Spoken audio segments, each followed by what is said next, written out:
Um alojamento para passar a noite, de Robert Louis Stevenson, entrega a você em formato de audiolivro por aventuras audíveis. Era final de novembro de 1456. A neve caía sobre Paris com movimentos rigorosos e implacáveis. Persistência. Às vezes o vento fazia uma investida e espalhava-o em vórtices voadores. Às vezes lá houve uma calmaria, e floco após floco desceu do ar negro da noite, silencioso, tortuoso, interminável. Para as pessoas pobres, olhando para cima sob as sobrancelhas úmidas, parecia uma maravilha onde tudo isso estava acontecendo. Veio de Mestre Francis Villon propôs uma alternativa naquela tarde, numa taberna janela. Foi apenas o Júpiter pagão depenando gansos no Olimpo? Ou eram os santos anjos muda? Ele era apenas um pobre mestre em artes, prosseguiu, e como a questão um pouco tocou na divindade, ele não se atreveu a concluir. Um velho padre tolo de Montargis, que estava entre a companhia, presenteou o jovem malandro com uma garrafa de vinho em homenagem à brincadeira e caretas com as quais foi acompanhado, e jurou pela própria barba branca que havia sido apenas outro cachorro irreverente quando tinha a idade de Villon. O ar estava úmido e cortante, mas não muito abaixo de zero, e os flocos eram grandes, úmidos, e adesivo. A cidade inteira estava coberta. Um exército poderia ter marchado de ponta a ponta em nenhum passo dado alarme. Se houvesse pássaros atrasados no céu, eles viam a ilha como uma grande mancha branca, e as pontes como finas vergas brancas no fundo preto do rio. Alto lá em cima, a neve caía entre os rendilhados das torres da catedral. Muitos nichos flutuou completamente. Muitas estátuas usavam um longo gorro branco na cabeça grotesca ou santificada. As gárgulas haviam sido transformadas em grandes narizes falsos, caídos na ponta. Os croquetes eram como travesseiros verticais inchados de um lado. Nos intervalos do vento havia um som surdo pingando pelos arredores da igreja. O cemitério de Saint-Jean também havia tomado parte da neve. Todos os túmulos estavam decentemente abordados. Altos telhados brancos erguiam-se em forma de sepultura. Burgueses dignos estavam há muito tempo em cama, com a touca de dormir como seus domicílios. Não havia luz em toda a vizinhança, mas um pouco espiava de uma lâmpada pendurada no coro da igreja e balançava as sombras de um lado para outro tempo para suas oscilações. O relógio marcava 10 horas quando a patrulha passou com alabardas e uma lanterna, batendo as mãos, e não viram nada de suspeito no cemitério de São João. No entanto, havia uma pequena casa, encostada ao muro do cemitério, que ainda estava acordada, e desperto para propósitos malignos, naquele distrito ronco. Não havia muito que traísse isso de fora, apenas um jato de vapor quente saindo do topo da chaminé, um trecho onde a neve derretia no telhado, e algumas pegadas meio apagadas na porta. Mas lá dentro, atrás das janelas fechadas, Mestre Francis Villon, o poeta, e alguns membros da tripulação de ladrões com quem ele se associava, foram mantendo a noite viva e passando a garrafa. Uma grande pilha de brasas vivas emitia um brilho forte e avermelhado da chaminé em arco. Diante disso estava montado Dom Nicolas, o monge da Picardia, com as saias levantadas e as pernas gordas exposto ao calor confortável. Sua sombra dilatada cortou a sala ao meio, e a luz do fogo apenas escapou de cada lado de sua pessoa larga em uma pequena poça entre seus pés abertos. Dele o rosto tinha a aparência de cerveja e machucada de quem bebe continuamente. Estava coberto por uma rede de veias congestionadas, roxas em circunstâncias normais, mas agora violeta pálido, pois mesmo com sua de volta ao fogo, o frio o beliscou do outro lado. Seu capuz estava meio caído para trás e fez uma estranha excrescência em ambos os lados do pescoço de touro. Então ele montou, resmungando, e cortou o quarto ao meio com a sombra de seu corpo corpulento. À direita, Villon e Guitabari estavam amontoados sobre um pedaço de pergaminho, Villon fazendo uma balada que ele chamaria de balada do peixe assado, e Tabari cuspindo admiração em seu ombro. O poeta era um homem maltrapilho, moreno, pequeno e magro, com oco bochechas e finas mechas pretas. Ele carregou seus 24 anos com uma animação febril. Ambição tinha franzido os olhos, sorrisos malignos franziram sua boca. O lobo e o porco lutaram juntos na cara dele. Era um semblante eloquente, afiado, feio e terreno. Suas mãos eram pequenas e preensio, com dedos amarrados como uma corda, e eles estavam continuamente piscando na frente de ele em pantomima violenta e expressiva. Quanto a Tabari, um homem amplo, complacente e admirador, a imbecilidade exalava de seu nariz achatado e lábios babosos. Ele havia se tornado um ladrão, assim como ele poderia ter se tornado o mais decente dos burgueses, pelo acaso imperioso que governa a vida dos gansos humanos e burros humanos. Por outro lado, Montigny e Thevenin Pensete jogavam um jogo de azar. Sobre o primeiro continha algum sabor de bom nascimento e treinamento, como se fosse um anjo caído, algo longo, ágil e cortês na pessoa, algo aquilino e escuro no rosto. Thevenin, pobre alma, estava muito feliz. Ele havia cometido um bom golpe de maldade naquela tarde no Faubourg St. Jacques, e durante toda a noite ele ganhou de Montigny um sorriso plano iluminado dele. Sua cabeça calva brilhava rosada em uma guirlanda de cachos ruivos. Sua pequena barriga protuberante tremeu com risadas silenciosas enquanto ele varria seus ganhos. Dobra ou desiste, disse Thevenin. Montigny assentiu severamente. Alguns podem preferir jantar com pompa, escreveu Villon, com pão e queijo em bandeja de prata. Me ajude, Guido. Tabari deu uma risadinha. Ou salsa num prato de ouro, rabiscou o poeta. O vento estava refrescando lá fora, levou a neve à sua frente e às vezes levantava a voz num grito vitorioso, e fez murmúrios sepulcrais na chaminé. O frio estava crescendo mais nítido à medida que a noite avançava. Villon, projetando os lábios, imitou a rajada com algo entre um assobio e um gemido. Era um talento estranho e desconfortável do poeta, muito detestado pelo monge da picardia. Você não consegue ouvir o barulho na forca? Disse Villon. Eles estão todos dançando a dança do diabo nada, lá em cima. Vocês podem dançar, meus galantes, você não ficará mais aquecido. Uau, que rajada! Alguém caiu agora há pouco. Uma néspera menos na néspera de 3 patas. Eu digo, Dom Nicolas, fará frio esta noite na St. Denis Road?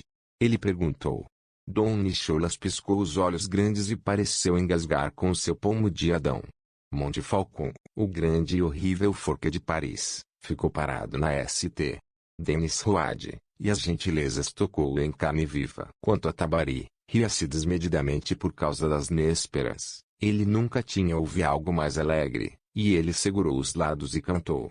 Villon trouxe um estímulo para ele no nariz, o que transformou sua alegria em um ataque de tosse. Pare com essa briga, disse Villon, e pense em rimas para pescar. Duplica ou desiste, disse Montigny, obstinadamente. De todo o coração, disse Thevenin.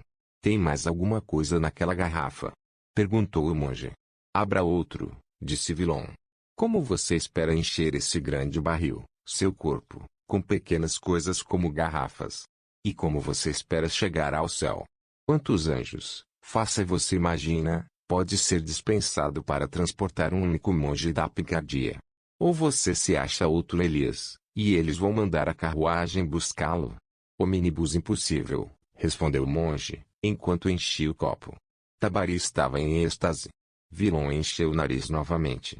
Ria das minhas piadas, se quiser, disse ele. Villon fez uma careta para ele. Pense em rimas para pescar, disse ele. O que você tem a ver com o latim? Você vai desejar não saber de nada disso nos grandes julgamentos, quando o diabo chama por Guido Tabari, clericus, o diabo com a corcunda e as unhas em brasa. Falando do diabo, ele acrescentou, em um sussurro, olhe para Montigny. Todos os 3 olharam secretamente para o jogador. Ele não parecia estar gostando da sorte. Dele a boca estava um pouco inclinada para o lado, uma narina quase fechada e a outra muito inflada. O cachorro preto estava deitado de costas, como dizem, numa aterrorizante metáfora infantil, e ele respirou fundo sob o fardo horrível. Parece que ele poderia esfaqueá-lo, sussurrou Tabari, com olhos redondos. O monge estremeceu, virou o rosto e estendeu as mãos abertas para as brasas vermelhas. Isto foi o frio que assim afetou Dom Nicolas, e não qualquer excesso de sensibilidade moral. Vamos, disse Villon, sobre esta balada. Como está indo até agora? E batendo o tempo com a mão, ele leu em voz alta para Tabari. foram interrompidos na quarta rima por um movimento breve e fatal entre os jogadores. A rodada foi concluída e Thevenin estava abrindo a boca para reivindicar outra vitória, quando Montigny saltou, rápido como uma víbora, e o esfaqueou no coração. O golpe entrou em vigor antes que ele tivesse tempo de soltar um grito, antes que ele tivesse tempo de se mover. Um tremor ou dois convulsionou seu corpo, suas mãos abriam e fechavam, seus calcanhares batiam no chão, então a cabeça dele rolou para trás sobre um ombro, com os olhos bem abertos, e o espírito de Thevenin Pensetinha voltou para aquele que o fez. Todos se levantaram de um salto, mas o negócio acabou em dois pares. Os quatro companheiros vivos entreolharam-se de uma forma bastante medonha, o morto contemplando um canto do telhado com um olhar malicioso, singular e feio. Meu Deus! Disse Tabari, e ele começou a rezar em latim. Villon caiu na gargalhada histérica. Ele deu um passo à frente e se esquivou de um gesto ridículo. Fez uma reverência para Thevenin e riu ainda mais alto. Então ele sentou-se de repente, todo amontoado, sobre um banco, e continuou rindo amargamente, como se fosse se despedaçar. Montigny recuperou a compostura primeiro. Vamos ver o que ele tem sobre ele, comentou, e ele vasculhou os bolsos do morto com um praticado mão e dividiu o dinheiro em 4 porções iguais sobre a mesa. Tem para você, ele disse. O monge recebeu sua parte com um suspiro profundo e um único olhar furtivo para os mortos. Thevenin, que começava a afundar-se e a cair de lado da cadeira. Estamos todos envolvidos nisso, gritou Villon, engolindo sua alegria. É um trabalho pendurado para todo homem já que de nós que está aqui, para não falar daqueles que não estão.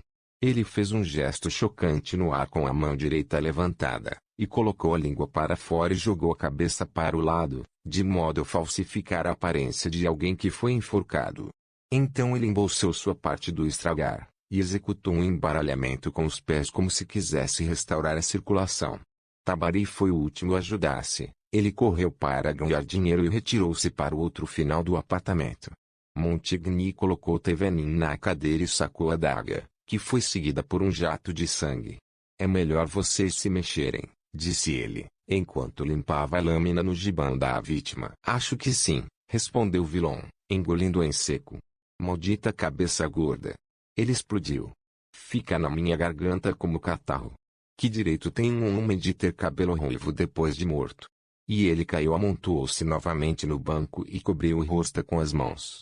Montigny e Dom Nicolas riram alto, até mesmo Tabari interveio debilmente. Chora, bebê, disse o monge. Eu sempre disse que ele era mulher, acrescentou Montigny, com escárnio. Sente-se, não pode. Ele foi adiante, dando outra sacudida no corpo assassinado. Apague esse fogo, Nick. Mas Nick estava melhor empregado. Ele estava calmamente pegando a bolsa de Villon, enquanto o poeta estava sentado, inerte e tremendo, no banco onde estava fazendo uma balada há menos de 3 minutos. Montigny e Tabari exigiram estupidamente uma parte do saque, que o monge prometeu silenciosamente enquanto ele passava a bolsinha para o decote do vestido. De muitas maneiras, uma natureza artística incapacita um homem para a existência prática. Assim que o roubo foi consumado, Villon se sacudiu, levantou-se de um salto e começou a ajudar a espalhar e apagar as brasas. Enquanto isso, Montigny abriu a porta e olhou cautelosamente para a rua.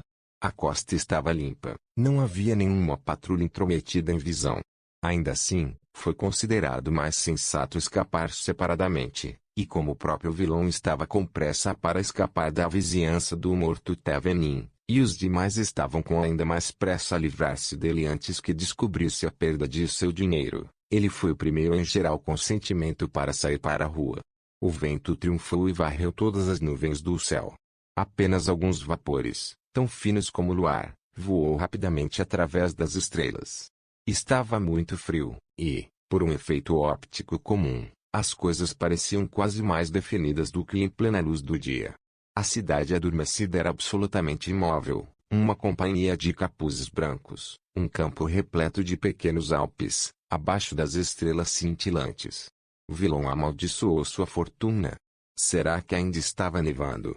Agora, onde quer que ele fosse, ele deixava um rastro indelével atrás dele nas ruas brilhantes, Onde quer que ele fosse, ele ainda estava amarrado ao casa junto ao cemitério de São João. Onde quer que fosse, ele deveria tecer, com seu próprio esforço pés, a corda que o prendia ao crime e o amarraria à forca. O olhar malicioso do homem morto voltou para ele com um novo significado. Ele estalou os dedos como se fosse arrancar seu próprio ânimo e, escolhendo uma rua ao acaso, avançou corajosamente na neve. Duas coisas o preocuparam enquanto caminhava: o aspecto da forca em Monte Falcão nesta fase clara e ventosa da existência da noite, por exemplo, e por outro, o olhar do morto com sua careca e uma guirlanda de cachos ruivos. Ambos esfriaram seu coração, e ele continuou acelerando o passo como se pudesse escapar de pensamentos desagradáveis pela mera rapidez dos pés. Às vezes, ele olhava para trás, por cima do ombro, com um súbito sobressalto nervoso, mas ele foi a única coisa em movimento nas ruas brancas, exceto quando o vento soprava em uma esquina e vomitava a neve, que começava a congelar, em jatos de poeira brilhante. De repente ele viu, muito à sua frente, uma moita negra e um par de lanternas. A moita estava em movimento e as lanternas balançavam como se fossem carregadas por homens caminhando. Foi uma patrulha. Embora estivesse apenas cruzando sua linha de marcha, ele julgou mais sensato sair do campo de visão, pois o mais rápido que pôde. Ele não estava com humor para ser desafiado e estava consciente da deixando uma marca muito visível na neve. À sua esquerda havia um grande hotel, com alguns torreões e um grande alpendre diante da porta. Era meio ruinoso, ele lembrou, e ficou vazio por muito tempo, e então ele deu 3 passos e pulou para o abrigo da varanda. Isto estava bem escuro lá dentro, depois do brilho das ruas nevadas, e ele avançava tateando com mãos abertas, quando tropeçou em alguma substância que oferecia uma mistura indescritível de resistências, duras e macias, firmes e soltas. Seu coração deu um salto e ele deu 2 passos para trás e olhou terrivelmente para o obstáculo. Então ele deu uma risadinha de alívio. Era apenas uma mulher, e ela morta. Ele se ajoelhou ao lado dela para ter certeza deste último ponto. Ela estava com muito frio e rígido como uma vara. Uma pequena roupa esfarrapada tremulava ao vento em torno de seu cabelo, e suas bochechas estavam fortemente enrugeado naquela mesma tarde. Seus bolsos estavam vazios, mas em sua meia, embaixo da liga, Villon encontrou 2 das pequenas moedas que atendiam pelo nome de brancos. Isso era pouco, mas sempre era alguma coisa. E o poeta ficou comovido com um profundo sentimento de patos que ela deveria ter morrido antes de gastar seu dinheiro. Isso lhe pareceu sombrio e mistério lamentável, e ele olhou das moedas em sua mão para a mulher morta, e novamente para as moedas, balançando a cabeça diante do enigma da vida do homem. Henrique V da Inglaterra, morrendo em Vincennes logo depois de ter conquistado a França, e este pobre Jade cortado por uma corrente de ar frio num porta de um grande homem antes que ela tivesse tempo de gastar suas roupas brancas, parecia uma maneira cruel para continuar o mundo. 2 brancos teriam demorado tanto para desperdiçar, e ainda assim teria sido mais um gosto bom na boca, mais um estalo nos lábios, antes que o diabo pegou a alma, e o corpo foi deixado para pássaros e vermes. Ele gostaria de usar todos seus sebo antes a luz foi apagada e a lanterna quebrada. Enquanto esses pensamentos passavam por sua mente, ele sentia, meio mecanicamente, para sua bolsa. De repente, seu coração parou de bater, uma sensação de escamas frias subindo pelas costas suas pernas, e um golpe frio pareceu atingir seu couro cabeludo. Ele ficou petrificado por um momento, depois ele sentiu novamente com um movimento febril. Então sua perda explodiu sobre ele, e ele foi coberto imediatamente com transpiração. Para os perdulários, o dinheiro é tão vivo e real, é um véu tão tênue entre eles e seus prazeres. Existe apenas um limite para a sua fortuna, o do tempo, e um gastador com apenas algumas coroas está o imperador de Roma até que elas sejam gastas. Para tal pessoa perder seu dinheiro sofrerá o revés mais chocante e cairá do céu para o inferno, de todos para nada, em um suspiro. E ainda mais se ele colocou a cabeça no cabresto para isso, se ele pode ser enforcado amanhã pela mesma bolsa, tão caramente conquistada, tão tolamente falecida. Villon levantou-se amaldiçoado, jogou os 2 brancos na rua, Ele balançou o punho para o céu, ele carimbou e não ficou horrorizado ao se ver pisoteando o pobre cadáver. Então ele começou rapidamente a refazer seus passos em direção à casa ao lado do cemitério. Ele havia esquecido todo o medo da patrulha, que durou muito tempo de qualquer forma, e não tinha ideia senão de sua bolsa perdida. Foi em vão que ele parecia certo e deixado na neve, nada estava para ser visto. Ele não deixou cair nas ruas. Se tivesse caído em casa, ele teria gostado muito de entrar e ver, mas a ideia do terrível ocupante destripou ele. E ele viu, além disso, ao se aproximar, que os esforços deles para apagar o fogo não teve sucesso. Pelo contrário, havia explodido em chamas, e uma luz mutável brincava no frestas de portas e janelas, e reavivou seu terror pelas autoridades e pela forca de Paris. Ele voltou para o hotel com a varanda e tateou na neve em busca do dinheiro. Ele havia julgado fora em sua paixão infantil. Mas ele só conseguiu encontrar um branco, o outro tinha provavelmente bateu de lado e afundou profundamente. Com um único branco no bolso, todos os seus projetos pois uma noite agitada em alguma taverna selvagem desapareceu completamente. E não foi só prazer que fugiu rindo de suas mãos, desconforto positivo, dor positiva, atacaram-no enquanto ele estava tristemente diante da varanda. Sua transpiração havia secado sobre ele, e embora o vento tivesse agora caído, uma geada forte ficava mais forte a cada hora, e ele se sentia entorpecido e enjoado ao coração. O que era para ser feito? Por mais tarde que fosse, por mais improvável que fosse seu sucesso, ele tentaria a casa de seu pai adotivo, o capelão de São Benoit. Ele correu todo o caminho e bateu timidamente. Não houve resposta. Ele bateu de novo, animando-se com cada golpe, e finalmente ouviram-se passos aproximando-se vindos de dentro. Uma barrada ou postigo abriu-se na porta com taxas de ferro e emitiu um jorro de luz amarela. Ergue o rosto para o postigo, disse o capelão lá de dentro. Sou só eu, choramingou Villon. Oh, é só você, não é? Retornou o capelão, e ele o amaldiçoou com falta de sacerdócio juramentos por incomodá-lo àquela hora e ordenou que ele fosse para o inferno, de onde ele veio. Minhas mãos estão azuis até os pulsos, implorou Villon, meus pés estão mortos e cheios de pontadas, meu nariz dói com o ar cortante, o frio está no meu coração. Posso estar morto antes do amanhecer. Só isso uma vez, pai, e, diante de Deus, nunca mais pedirei. Você deveria ter vindo mais cedo, disse o eclesiástico, friamente. Os jovens precisam de uma lição agora e depois. Fechou o postigo e retirou-se deliberadamente para o interior da casa. Villon estava fora de si, ele bateu na porta com as mãos e os pés e gritou roucamente atrás do capelão. Minha velha raposa. Ele chorou. Se eu tivesse minha mão sob sua torção, eu te mandaria voando de cabeça no abismo. Uma porta fechada no interior, fracamente audível para o poeta em longos corredores.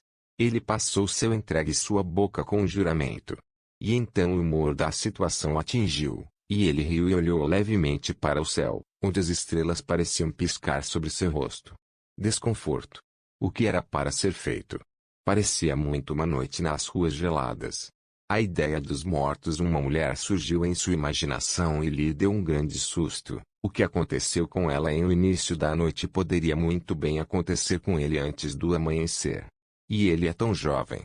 E com tantas possibilidades imensas de diversão desordenada diante dele.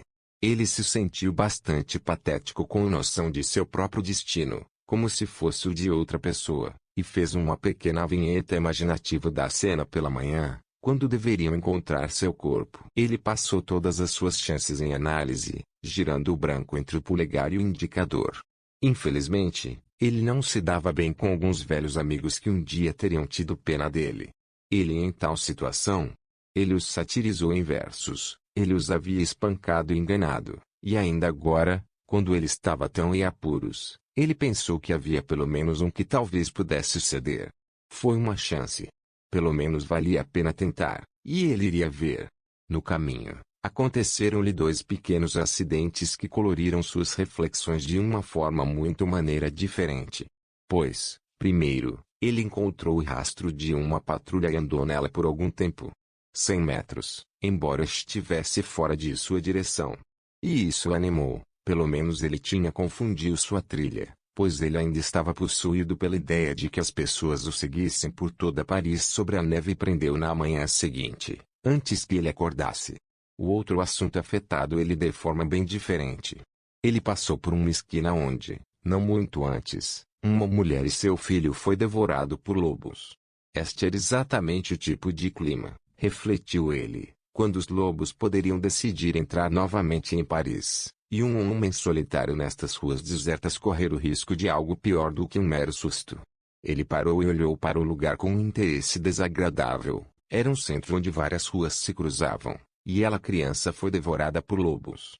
Este era exatamente o tipo de clima, refletiu ele, quando os lobos poderiam decidir entrar novamente em Paris, e um homem solitário nestas ruas desertas correr o risco de algo pior do que um mero susto. Ele parou e olhou para o lugar com um interesse desagradável. Era um centro onde várias ruas se cruzavam, e ele olhou para todos eles, um após o outro, e prendeu a respiração para ouvir, para não detectar algum coisas pretas galopando na neve ou ouvir o som de uivos entre ele e o rio. Ele lembrou-se de sua mãe lhe contado a história e apontando o local, quando ele ainda era criança. A mãe dele. Se ele soubesse onde ela morava, poderia pelo menos garantir um abrigo. Ele decidiu que iria perguntar amanhã. Não, ele iria vê-la também, pobre menina. Assim, ele chegou ao seu destino, sua última esperança para a noite. A casa estava bastante escura, como os vizinhos, e ainda assim, depois de alguns toques, ele ouviu um movimento acima, uma porta se abrindo e uma voz cautelosa perguntando quem estava lá. O poeta nomeou-se em um sussurro alto e esperou, não sem alguma apreensão, o resultado. Nem tinha ele esperar muito. Uma janela foi aberta de repente e um balde cheio de resíduos caiu sobre o chão. Degrau da porta. Villon não estava despreparado para algo desse tipo e se colocou como muito abrigado, como admitia a natureza do alpendre, mas apesar de tudo ele estava deploravelmente encharcado abaixo da cintura. Sua mangueira começou a congelar quase imediatamente. Morte por frio e exposição olhou ele na cara. Ele lembrou que era de física a tendência e começou a tossir timidamente. Mas a gravidade do perigo acalmou-lhe os nervos. Ele parou a algumas centenas de metros da porta onde ele havia sido tão rudemente usado e refletido com o dedo no nariz.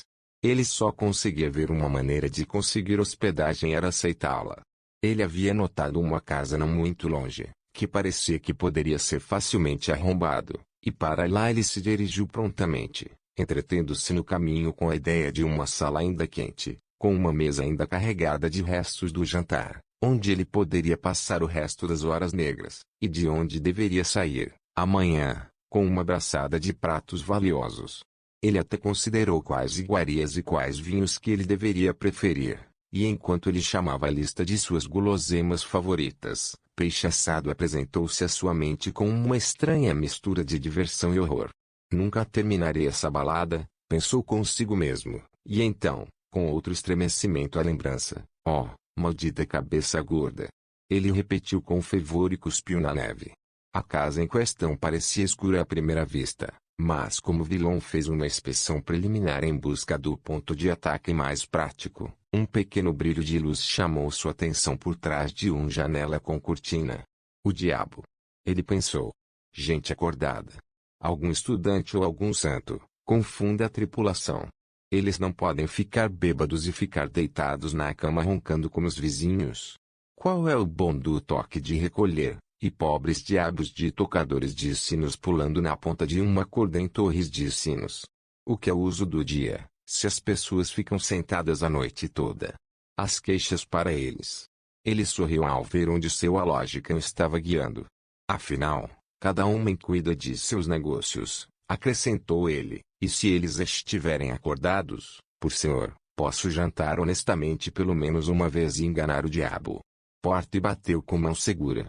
Nas duas ocasiões anteriores ele havia batido timidamente com algum medo de atrair atenção, mas agora, quando ele acabara de descartar a ideia de uma entrada assaltante, bater em uma porta parecia um procedimento extremamente simples e inocente. O som de seus golpes ecoava pela casa com reverberações tênues e fantasmagóricas, como se estavam bastante vazios, Mas estes mal tinham morrido antes que um passo medido se aproximasse. Alguns dos ferrolhos foram retirados e uma asa foi amplamente aberta. Como se não houvesse dolo ou medo de dolo eram conhecidos por aqueles de dentro. Uma figura alta de homem, musculoso e magro, mas um pouco curvado, confrontou Vilon. A cabeça era enorme, mas finamente esculpida, o nariz embotado no inferior, mas refinando para cima até onde se juntava um par de sobrancelhas fortes e honestas, a boca e olhos cercados por marcas delicadas, e todo o rosto baseado numa espessa barba branca, aparado com ousadia e precisão. Visto como era a luz de uma lamparina bruxuleante, parecia talvez mais nobre do que tinha o direito de fazer, mas era um rosto bonito, mais honrado do que inteligente, forte, simples e justo.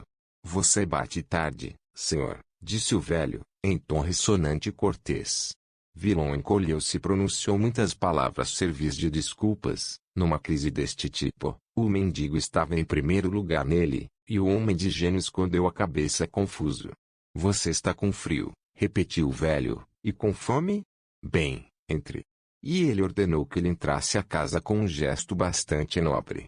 Que grande senhor, pensou Vilon, como seu anfitrião, pousando a lamparina na laje calçada da entrada, disparou os ferrolhos mais uma vez em seus lugares. Você vai me perdoar se eu for na frente, disse ele, quando isso foi feito, e ele precedeu o poeta no andar de cima, em um grande apartamento, aquecido com uma panela de carvão e iluminado por uma grande lâmpada pendurada do telhado. Estava muito desprovido de móveis, apenas algumas placas de ouro num aparador, alguns folhos, e uma armadura entre as janelas. Alguma tapeçaria elegante pendurada nas paredes, representando a crucificação de Nosso Senhor em uma peça, e em outra uma cena de pastores e pastoras junto a um riacho. Sobre a chaminé havia um escudo de armas. Você poderia se sentar, disse o velho, e me perdoar se eu deixar? Estou sozinho no meu caso esta noite, e se você quiser comer, eu mesmo devo procurar por você. Assim que seu anfitrião saiu, Vilon saltou da cadeira em que acabara de sentar-se. Ele mesmo começou a examinar a sala com a discrição e a paixão de um gato. Ele pesou os jarros de ouro em sua mão, abriu todos os folhos e examinou as armas no escudo, e o coisas com as quais os assentos eram forrados. Ele levantou as cortinas da janela e viu que as janelas eram incrustadas com ricos vitrais em figuras, até onde ele podia ver, de importância marcial. Depois ele ficou no meio da sala, respirou fundo e, mantendo o ar com as bochechas inchadas, olhou dando voltas e mais voltas nele, girando sobre os calcanhares, como se quisesse imprimir em seu rosto todas as características do apartamento. Memória. 7 pedaços de prato, disse ele. Se fossem 10, eu teria arriscado uma bela casa, e um bom e velho mestre, então me ajudem todos os santos. E nesse momento, ao ouvir os passos do velho voltando pelo corredor, ele voltou furtivamente para sua casa. Cadeira e começou a torrar humildemente as pernas molhadas diante da panela de carvão. Seu artista tinha um prato de carne em uma mão e uma jarra de vinho na outra. Ele se sentou o prato sobre a mesa, fazendo sinal a Vilon para que se sentasse em sua cadeira e indo até o aparador, trouxe de volta 2 taças, que ele encheu. Eu bebo a sua melhor sorte, disse ele gravemente, tocando a xícara de Vilon com a sua. Para que nos conheçamos melhor, disse o poeta, tornando-se mais ousado.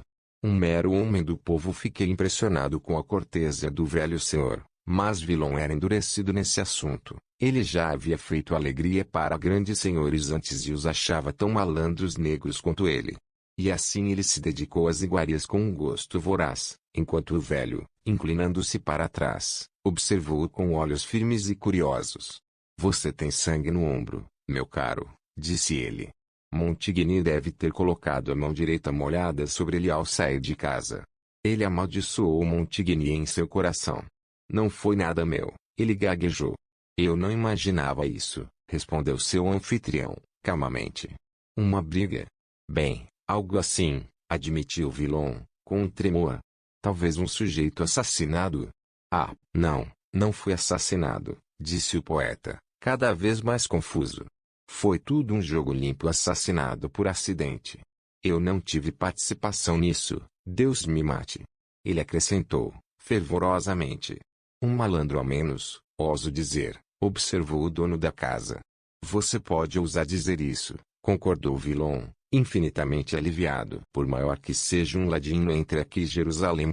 Ele levantou os dedos dos pés como um cordeiro. Mas foi uma coisa desagradável. Olhe para. Ouso dizer que você já viu homens mortos em sua época, meu senhor? Ele acrescentou, olhando para o armaduras. Muitos, disse o velho. Eu acompanhei as guerras, como você imagina. Villon colocado abaixou a faca e o garfo, que ele acabara de pegar novamente. Algum deles era careca? Ele perguntou. Ah, sim, e com cabelos tão brancos quanto os meus. Acho que não deveria me importar tanto com o branco, disse Villon. O dele era vermelho. E ele tinha um retorno do tremor e da tendência ao riso, que ele afogou com um grande gole de vinho. Fico um pouco chateado quando penso nisso, ele continuou. Eu o conhecia, maldito seja. E então o frio da fantasia ao homem. Ou a fantasia dá frio ao homem, não sei qual. Você tem algum dinheiro? Perguntou o velho. Eu tenho um branco, respondeu o poeta, rindo. Eu tirei isso da meia de um jade morto em uma varanda. Ela estava tão morta quanto César, pobre moça, e tão fria quanto uma igreja, com pedaços de fita grudando no cabelo dela. Este é um inverno difícil para lobos, prostitutas e pobres bandidos como eu.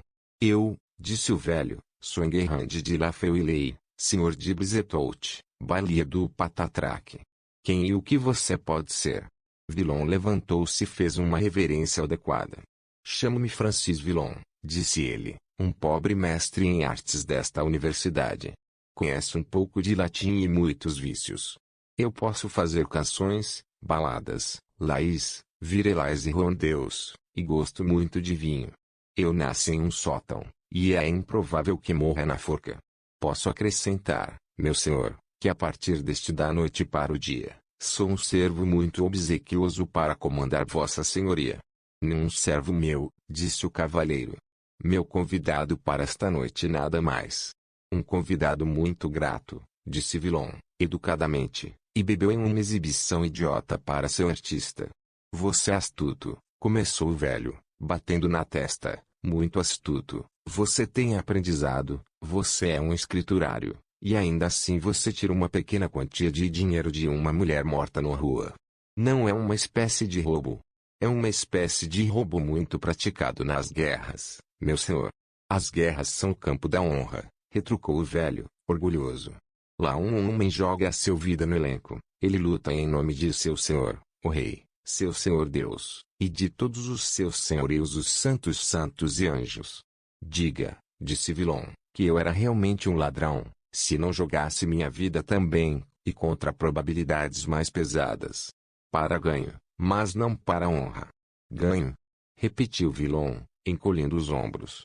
Ganho. O coitado quer jantar e aceita. O mesmo acontece com o soldado em campanha. Ora, o que são todas essas requisições de que tanto ouvimos falar? Se não são um ganho para aqueles que os tomam, já são uma perda suficiente para os outros. Os homens armas bebem junto a uma boa fogueira, enquanto o burguês roe as unhas para lhes comprar vinho e lenha. Eu vi muitos lavradores balançando-se nas árvores por todo o país. Sim, eu vi 31 olmo, e eles fizeram uma figura muito pobre. E quando perguntei a alguém como tudo isso foi enforcado, disseram que era porque eles não conseguiam juntar coroas suficientes para satisfazer os homens atarmes. Essas coisas são uma necessidade da guerra, que os de origem humilde devem suportar com constância. Isso é a verdade que alguns capitães dirigem com muita força. Há espíritos em todas as classes que não são facilmente movidos pela piedade, e, de fato, muitos seguem armas que não são melhores que bandidos. Veja, disse o poeta, você não pode separar o soldado do bandido, e o que é um ladrão, mas um bandido isolado com maneiras cautelosas. Eu roubo algumas costeletas de carneiro, sem sequer perturbar o sono das pessoas. O fazendeiro resmunga um pouco, mas mesmo assim ceia saudavelmente sobre o que resta. Você chega tocando gloriosamente uma trombeta, tiro inteiras e, ainda por cima, bateram lamentavelmente no agricultor. Não tenho trombeta, eu sou apenas som, de correre, Sou um malandro e um cão, e o enforcamento é bom demais para mim, de todo o coração. Mas basta perguntar ao fazendeiro qual de nós ele prefere, apenas descobrir qual de nós ele fica acordado para amaldiçoar noites frias. Olhe para nós dois, disse sua senhoria. Sou velho, forte e honrado. Se eu fosse afastado minha casa amanhã, centenas ficariam orgulhosos de me abrigar. As pessoas pobres saíam e passar a noite nas ruas com os filhos, se eu apenas insinuasse que queria ficar sozinho. E eu encontrá-lo, vagando sem teto e catando coisas de mulheres mortas na beira da estrada. Eu temo nenhum homem e nada, eu vi você tremer e perder o semblante com uma palavra. Eu espero de Deus convocação satisfeita em minha própria casa, ou, se for do agrado do rei me chamar novamente, no campo de batalha. Você procura a forca, uma morte violenta e rápida, sem esperança ou honra. Existe nenhuma diferença entre esses dois? Até a lua, concordou Villon. Mas se eu tivesse nascido Sr. de Brisetout, e você fosse o pobre estudioso Francisco, a diferença teria sido menor. Eu não deveria estar aquecendo meus joelhos nesta panela de carvão, e você não estaria tateando por moedas na neve. Não deveria eu ser o soldado e você o ladrão? Um ladrão? Gritou o velho. Eu sou um ladrão. Se você entendesse suas palavras, você se arrependeria a eles. Villon estendeu as mãos num gesto de inimitável impudência. Se Vossa Senhoria tivesse me deu a honra de seguir meu argumento. Ele disse. Eu lhe presto muita honra em me submeter à sua presença, disse o cavalheiro. Aprenda a conter sua língua quando você fala com homens velhos e honrados, ou com alguém mais apressado do que eu repreendê-lo de uma forma mais severa. E ele se levantou e caminhou pela extremidade inferior do apartamento, lutando com raiva e antipatia. Villon encheu subrepticiamente sua xícara e se acomodou confortavelmente na cadeira, cruzando os joelhos e apoiando a cabeça em uma das mãos e cotovelo contra o encosto da cadeira. Ele agora estava saciado e aquecido, e ele não estava de jeito nenhum assustado por seu anfitrião, tendo-o avaliado tão justamente quanto possível entre dois indivíduos tão diferentes personagens. A noite foi longa e, afinal de contas, muito confortável. E ele sentiu moralmente certo de uma partida segura no dia seguinte. Diga-me uma coisa, disse o velho, interrompendo sua caminhada. Você é realmente um ladrão? Reivindico os direitos sagrados da hospitalidade, respondeu o poeta. Meu senhor, eu sou. Vocês são muito jovens, continuou o cavalheiro. Eu nunca deveria ter sido tão velho, respondeu Villon, mostrando os dedos, se não tivesse ajudado eu mesmo com estes 10 talentos. Eles têm sido minhas mães e pais que amamentam. Você ainda pode se arrepender e mudar. Arrependo-me diariamente, disse o poeta. Há poucas pessoas mais dadas ao arrependimento do que os pobres Francisco. Quanto à mudança, deixe alguém mudar minhas circunstâncias. Um homem deve continuar a comer, se eram apenas para que ele pudesse continuar a se arrepender. A mudança deve começar no coração, retrucou o velho, solenemente. Meu caro senhor, respondeu Villon, você realmente acha que eu roubo por prazer? Eu odeio roubar, como qualquer outra obra ou perigo. Meus dentes batem quando vejo uma forca. Mas eu devo comer, devo beber, devo me misturar com algum tipo de sociedade. Que diabo? O homem não é um solitário animal, o Deus foi minha tradição. Faça de mim o dispensa do rei, faça de mim abade de St. Denis, faça de mim Mibali do Patatraque, e então estarei realmente mudado. Mas contanto que você me deixe o pobre estudioso Francis Villon, sem um tostão, ora, é claro, permaneço o mesmo. A graça de Deus é todo-poderosa. Eu seria um herege se questionasse isso, disse Francisco. Isso fez de você senhor de Brisetout e Bailly do Patatraque. Isso não me deu nada além de raciocínio rápido sob meu chapéu e esses 10 dedos do pé em minhas mãos. Posso me servir de vinho? Agradeço respeitosamente. Pela graça de Deus, você tem um vintage muito superior. O senhor de Brisetout andava de um lado para outro com as mãos nas costas. Talvez ele não estivesse ainda assim, estava bastante estabelecido em sua mente sobre o paralelo entre ladrões e soldados. Talvez Villon tivesse interessou por algum fio cruzado de simpatia. Talvez sua inteligência estivesse simplesmente confusa por isso muito raciocínio desconhecido. Mas qualquer que fosse a causa, ele de alguma forma ansiava por converter os jovens homens em uma maneira melhor de pensar, e não conseguia decidir-se a levá-lo novamente para a rua. Há algo mais do que posso entender nisso, disse ele por fim. Sua boca é cheia de sutilezas, e o diabo te desviou muito, mas o diabo é apenas um espírito muito fraco diante da verdade de Deus, e todas as suas sutilezas desaparecem com uma palavra de verdadeira honra, como as trevas em manhã. Ouça-me mais uma vez. Aprendi há muito tempo que um cavalheiro deve viver cavalheirescamente e amorosamente a Deus, e ao rei, e à sua senhora. E embora eu tenha visto muitas coisas estranhas feito, ainda me esforcei para comandar meus caminhos de acordo com essa regra. Não está escrito apenas com todos os nobres histórias, mas no coração de cada homem, se ele tiver o cuidado de ler. Você fala de comida e vinho, e eu saiba muito bem que a fome é uma provação difícil de suportar, mas você não fala de outras necessidades. Você não diga nada de honra, de fé a Deus e aos outros homens, de cortesia, de amor sem censura. Isto pode ser que eu não seja muito sábio, e ainda assim acho que sou, mas você me parece alguém que tem perdido o rumo e cometeu um grande erro na vida. Você está atendendo às pequenas necessidades e tem esqueceu totalmente os grandes e únicos reais, como um homem que deveria estar curando dor de dente o dia do julgamento. Pois coisas como honra, amor e fé não são apenas mais nobres que comida e bebemos, mas na verdade acho que os desejamos mais e sofremos mais por sua ausência. Eu falo para você, pois acho que você me entenderá mais facilmente. Você não tem, embora tenha o cuidado de preencher seu barriga, desconsiderando outro apetite em seu coração, que estraga o prazer de sua vida e mantém você continuamente infeliz. Villon ficou sensivelmente irritado com todo esse sermão. Você acha que eu não tenho noção de honra? Ele chorou. Sou bastante pobre, Deus sabe. É difícil ver pessoas ricas com luvas, e você soprando nas mãos. Barriga vazia é uma coisa amarga, embora você fale tão livianamente isto. Se você tivesse tantos quanto eu, talvez mudasse de opinião. De qualquer forma, sou um ladrão, aproveite isso ao máximo, mas não sou um demônio do inferno, Deus me mate.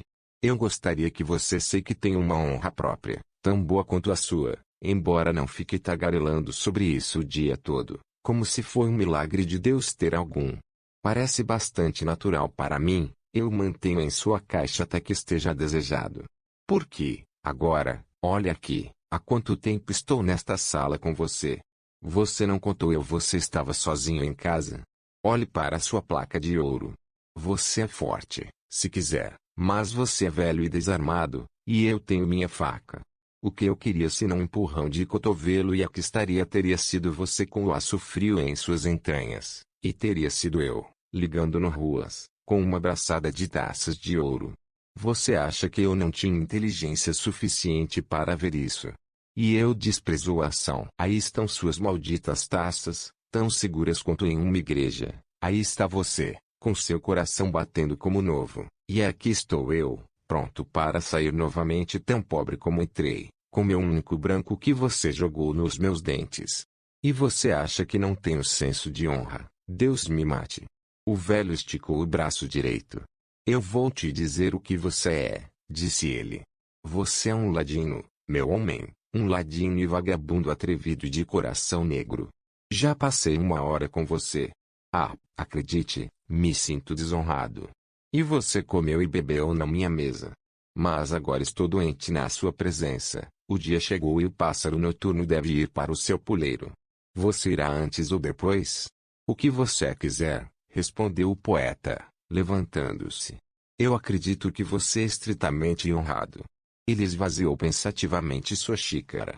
Gostaria de poder acrescentar que você era inteligente, continuou ele, batendo na porta. A cabeça com os nós dos dedos. Idade. Idade. Os cérebros ficam rígidos e reumáticos. O velho precedeu em termos de respeito próprio. Villon seguiu, assobiando, com seu polegares em seu cinto. Deus tenha pena de você, disse o senhor de Brisetout à porta. Adeus, papai, respondeu Villon, bocejando.